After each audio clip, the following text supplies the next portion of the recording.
பரிசுத்த நாம மகிமைப்படுவதாக. கர்த்தர் நம் ஒவ்வொருவரையும் ஆசீர்வதிப்பாராக.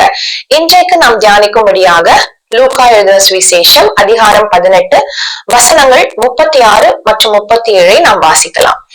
ஜனங்கள் நடக்கிற சத்தத்தை அவன் கேட்டு இதென்ன என்று விசாரித்தான். நசரேயனாகிய இயேசு போகிறார் என்று அவனுக்கு அறிவித்தார்கள். அப்பொழுது அவன், இயேசுவே, தாவீதின் குமாரனே, எனக்கு இரங்கும் என்று கூப்பிட்டான். இந்த வசனங்கள்ல நாம் பத்திமை என்கிறதான குருடனை குறித்து நாம் வாசிக்கிறோம். இந்த குருடன் கர்த்தராகிய இயேசு கிறிஸ்து எரிகோவுக்கு சமீபமாய் போகும்பொழுது அவன் அந்த வழியிலே பிச்சை கேட்டுக் கொண்டிருந்தான ஒரு மனுஷன் என்று பார்க்கிறோம். அவன் அங்கு பிச்சை கேட்டுக் கொண்டுள்ளதான வேளையில கர்த்தராகிய இயேசு கிறிஸ்து அந்த இடத்துல அந்த வழியாக போகிறார். அப்பொழுது அவர் ஜனங்கள் நடக்கிற சத்தத்தை அவன் கேட்டு என்று நாம் வாசிக்கிறோம். இந்த இடத்துல நாம் சிந்திக்க வேண்டிய ஒரு காரியம், இந்த குருடனால பார்க்க முடியாது, ஆனால் இவனால தெளிவாக கேட்க முடியும். அப்போ தனக்கு இருக்கிற அந்த குறையை விட்டு அவனுக்கு என்ன காரியம், என்ன திறமை, அந்த காரியத்தை அவன் கரெக்டாக பயன்படுத்துகிறத நம்ம பார்க்கிறோம்.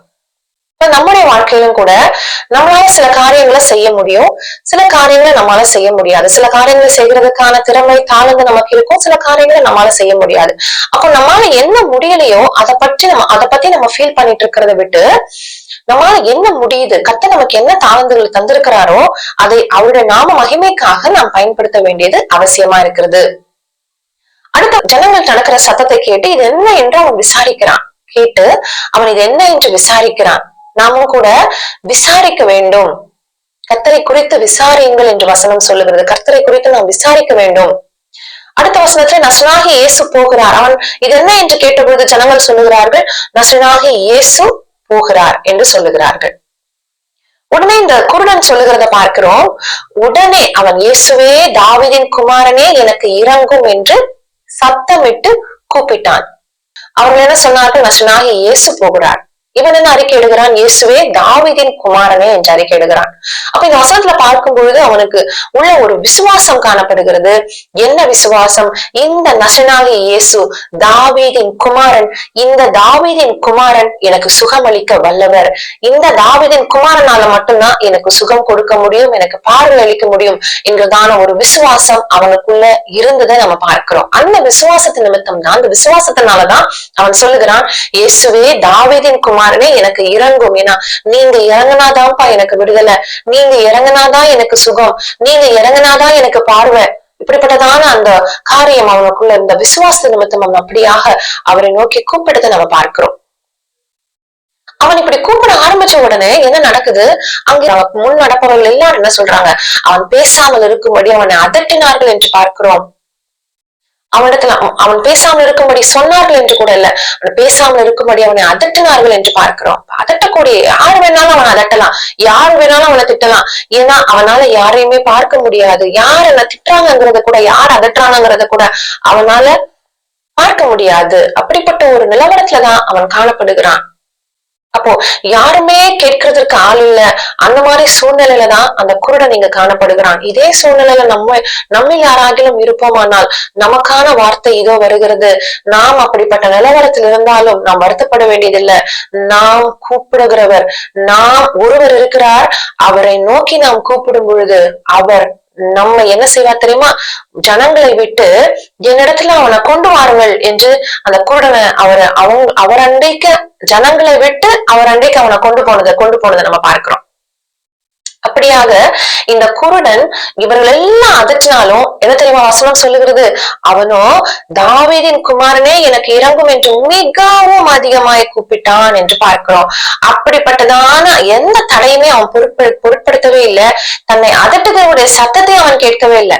தன்னை அதட்டுகிறவருடைய சத்தத்தை அவன் கேட்கல. பாருங்க, எதற்கு செவி கொடுக்கணும், எதற்கு செவி கொடுக்க கூடாது, எதை கேட்கணும், எதை கேட்க கூடாதுங்கிறதான காரியத்துல அவன் எவ்வளவு தெளிவா இருந்திருக்கான் பாருங்க. பேசாமல் இருக்கும்படி அதட்டின ஜனங்களுடைய சத்தம் அவன் காதுகள்ல விழாம இருக்கும்னு நினைக்கிறீங்களா? காதுல விழுந்தது, ஆனா அதை அவன் கண்டுக்கிடவே இல்லை. அவன் என்ன செய்கிறான்? தாவீதின் குமாரனே எனக்கு இறங்கு என்று மிகவும் அதிகமாய் கூப்பிட்டான். பார்க்க நம்முடைய வாழ்க்கையிலும் கூட தேவனை நோக்கி நாம் கூப்பிடும் பொழுது, அவரை நாம் கூப்பிட ஆரம்பிக்கும் பொழுது பல தடைகள் வரும். தேவனை நோக்கி கூப்பிடாதபடிக்கு, தேவனை நோக்கி நாம விண்ணப்பம் பண்ணாதபடிக்கு, அவரை கூப்பிடாதபடிக்கு பல தடைகள் வரும்.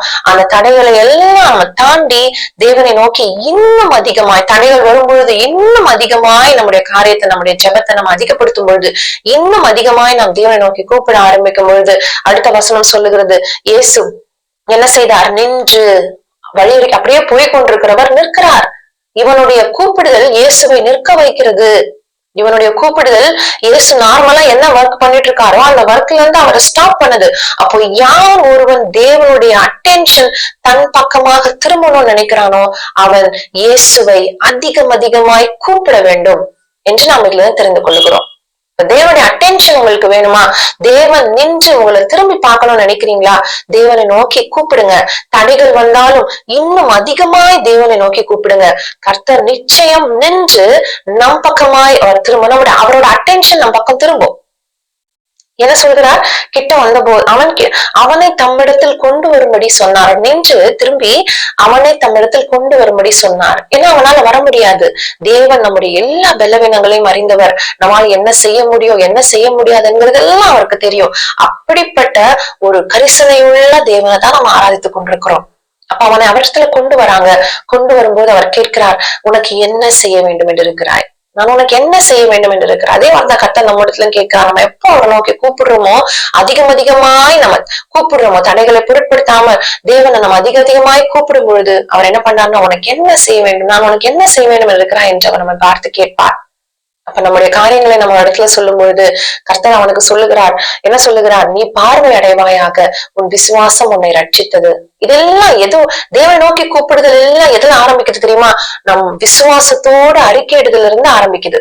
நாம் தேவனை விசுவாசிக்கிறதுலயும் அவர் தாவீதின் குமாரன், அவர் எனக்காக சகலத்தையும் செய்ய வல்லவர் என்று நாங்கள் விசுவாசித்ததிலிருந்து இது ஆரம்பித்து நாம் தேவனை நோக்கி கூப்பிடுதல், தடைகளை பொருட்படுத்தாம நோக்கி இன்னும் அதிகமாய் கூப்பிடுதல், இதோடு கூட சேர்ந்து கர்த்தர் நம்ம இடத்துல கேட்கும் பொழுது, நம்முடைய காரியங்களை நாம் அறிக்கையிடும் பொழுது, நம்முடைய காரியங்களை நாம் கேட்கும் பொழுது கர்த்தர் அந்த காரியத்திலிருந்து அது விடுதலையோ இல்ல சுகமோ இல்ல ஆசீர்வாதமோ அது எதுவா இருந்தாலும் கர்த்தர் அப்படியே நம்முடைய வார்த்தையின்படியே நம்முடைய ஜெபத்தின்படியே நமக்கு செய்கிறது அவர் வல்லமை உள்ளவராக இருக்கிறார் என்று பார்க்கிறோம். அதுதான் அவருக்கு அந்த குருடனுடைய வாழ்க்கையில செய்திருக்கிறார்.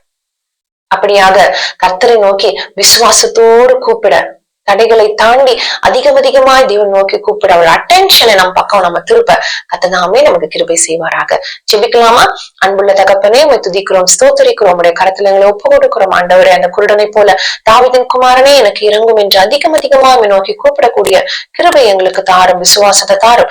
இயேசுவின் நாமத்தில் ஜெபிக்கிறோம் பிதாவே, ஆமேன். கர்த்ததாமே நம்மை ஆசீர்வதிப்பாராக. ஆமேன்.